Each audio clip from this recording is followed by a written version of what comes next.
కొత్తగా మొట్టమొదటి సమావేశాన్ని ఈరోజు డిడిఆర్సి మీటింగ్ చేసుకోవడం జరిగింది. జిల్లాలో ఉన్నటువంటి పలు సమస్యలను అటు అధికారులు, అదేవిధంగా శాసనసభ్యులు అందరం కూడా కలిసి నియోజకవర్గాల వారికి కూడా కొన్ని రివ్యూ చేయడం జరిగింది. ఏదైతే రేపు ఈ యొక్క కొత్తగా ఏర్పడినటువంటి జిల్లాను ఏ విధంగా ముందుకు తీసుకోవాలని చెప్పి ఉద్దేశంతో చాలా సమస్యలు కూడా మా దృష్టికి తీసుకురావడం జరిగింది.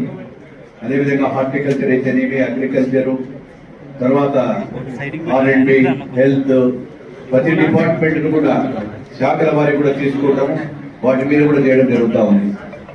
ఇక్కడ చెప్పేది ముఖ్యంగా ఏంటంటే, ఏదైతే ఈ హార్టికల్చర్ అనేది ఈ మదనపల్లె ఈ యొక్క జిల్లాలో ఎక్కువగా ఉంది కాబట్టి వారికి ఆర్థిక ప్రాధాన్యత ఇవ్వాలని చెప్పి గౌరవ ముఖ్యమంత్రి గారు కూడా మా జిల్లా రివ్యూ మీటింగ్ లో కూడా చెప్పి కొన్ని సూచనలు కూడా గౌరవ కలెక్టర్ గారికి ఇవ్వడం, వాటన్నిటిలో నోట్ చేసుకోవడం జరుగుతూ ఉంది. ముఖ్యంగా మామిడి పంట మీద కూడా ఏవైతే ప్లాస్టిక్ కవర్లు ఇవ్వడం వల్ల ఆ యొక్క కవర్ల వల్ల కూడా అధిక లాభాలు వస్తూ ఉన్నాయి, ఈళ్లు కూడా బాగా వస్తూ ఉంది అనే ఉద్దేశంతో కూడా ఇప్పుడు వారికి కూడా ఈ సూచనలు ఇవ్వడం జరిగింది.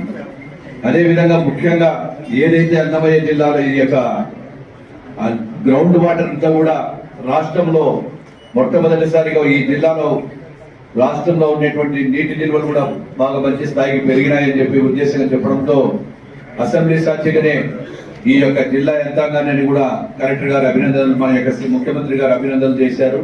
ఒకసారిగా 2 సార్లు అసెంబ్లీలో ఈ విధంగా ఎగ్జాంపుల్ కూడా కేసు స్టడీ కింద తీసుకోండి.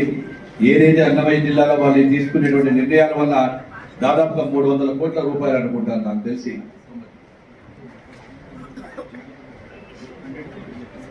100 crores ఓన్లీ ఎలక్ట్రికల్ సేవ్ అయింది. జీడీపీ వల్ల కూడా 1100 కోట్ల రూపాయలు వస్తాయని అసెంబ్లీ సాక్షిగా చెప్పినందుకు జిల్లా యంత్రాంగానికి కూడా మేము అందరం కూడా అభినందనలు తెలియజేస్తా ఉన్నాం, శుభాభినందనలు కూడా తెలియజేస్తా ఉన్నాం. అంటే ఒక ప్రభుత్వం పనిచేస్తే ఏ విధంగా ఉంటుందనేది ఈ రోజు ఇవే ఎగ్జాంపుల్ గా తీసుకోవడం జరిగింది. అదేవిధంగా ఈ రోజు మా ప్రభుత్వం వచ్చిన తర్వాత అటు స్వచ్ఛమం, అభివృద్ధి రెండింటిని కూడా సమానంగా తీసుకెళ్తా ఉన్నాము. ఏదైతే ఒక సంక్షేమంతోనే బాగు కాదు, అభివృద్ధి కూడా చేస్తేనే ఈ యొక్క జిల్లాలో అభివృద్ధి చెందుతాయనేటువంటి ఉద్దేశంతో ఆర్థికంగా ఎన్ని ఇబ్బందులు ఉన్నప్పటికీ ఈ రోజు R&D శాఖ కావచ్చు, పిఆర్ కావచ్చు, హెల్త్ డిపార్ట్మెంట్ కావచ్చు, ప్రతి దాన్ని కూడా ఈ రోజు ముందుకు తీసుకెళ్లి పెండింగ్ లో ఉన్నటువంటి పనులన్నీ కూడా తీసుకెళ్తా ఉన్నాం. ఈ రోజు ముఖ్యంగా కూడా రాయలసీమ గురించి ఈ రోజు వైఎస్ఆర్ పార్టీ నాయకులు మాట్లాడుతూ ఉన్నారు, ఏం చేశారని. ఈ రోజు ఛాలెంజ్ చేస్తా ఉన్నా, మీరు రాయలసీమలో గత 20 ఏళ్ళు కాదు 40 ఏళ్ళ హిస్టరీ చూసుకుందాం.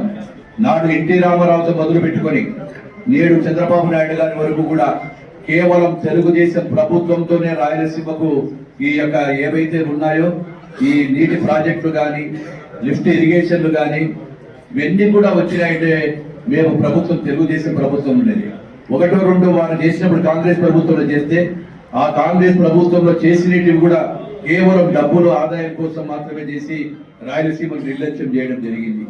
వారి నిర్లక్ష్యాన్ని కూడా మళ్ళీ మేము ఇప్పుడు ఈ రోజు వచ్చిన తర్వాత ఎక్కడైతే ఆగిపోయినాయో వైఎస్ఆర్ పార్టీ నిర్లక్ష్యానికి గురైన ప్రతి ప్రాజెక్టును కూడా ఈరోజు తీసుకోవడం జరుగుతా ఉంది. పోలవరాన్ని తీసుకుంటే పక్కన పెట్టారు, అమరావతిని ఎక్కడో పక్కన పెట్టారు. ఈ రోజు అమరావతిని చేస్తా ఉన్నాం, పోలవరాన్ని కూడా ముందుకు నడుపుతా ఉన్నాం. జిల్లాలో ఉండేటువంటి ప్రాజెక్ట్స్ అన్నింటినీ కూడా తీసుకుంటా ఉన్నాం. వారికి ఈ రోజు చిత్తశుద్ధి లేదు కాబట్టి వైఎస్ఆర్ పార్టీ నాయకులకు ఈ రోజు అసెంబ్లీకి రారు, కౌన్సిల్లో సభలు జరగనియరు, అక్కడనేమో సభలు జరగనియరు, ఇక్కడికి రారు. ఛాలెంజ్ చేశాం మేము వైఎస్ఆర్ పార్టీ నాయకులకు, రండి సభ జరుపుదాము. మీరు లడ్డు మీద కావచ్చు, ఇంకోటి డెవలప్మెంట్ మీద కావచ్చు, ప్రతి దాని మీద కూడా మేము చేస్తామని చెప్తా ఉన్నాం. ఏది ఏమైనా ఈ యొక్క జిల్లాలో ఒక ఇన్ఛార్జి మంత్రిగా సోదరుడు రాంప్రసాద్ రెడ్డితో శాసనసభ్యుల సహకారంతో జిల్లాను ముందుకు తీసుకెళ్తాం.